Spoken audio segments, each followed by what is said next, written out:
Stuck it to the man by bringing a bunch of contraband to high school and getting away scot-free. Okay, since I'm telling this online, there's a lot I need to explain to set up the story.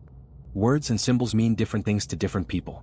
Lots of people see the Confederate flag as a symbol of racial oppression, slavery, etc. Lots of people, however, see the Confederate flag as a symbol of states' rights and resistance of government overreach.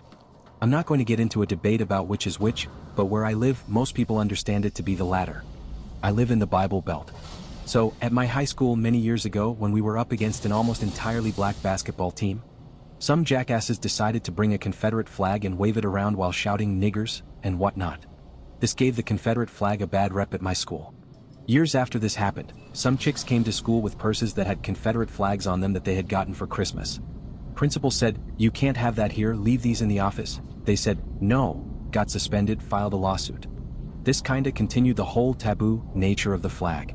So, years after that, I'm in a class where we have to make our own time capsule, along with an explanation of why we included each of the things. In my time capsule were, among other things, an empty beer bottle, a Confederate flag, and bullet casings. My teacher was not amused and wrote me up for it. Went to the vice principal's office the next day. He had already talked to the principal and they decided they were going to give me a day or two of after-school detention. Nonetheless, I called bullshit and insisted that he show me what rule I broke. He spends 10 minutes looking through the school's code of conduct and comes up with nothing.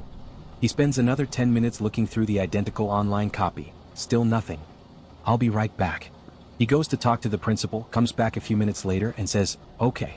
It looks like you didn't break any rules, so we're not going to give you any punishment.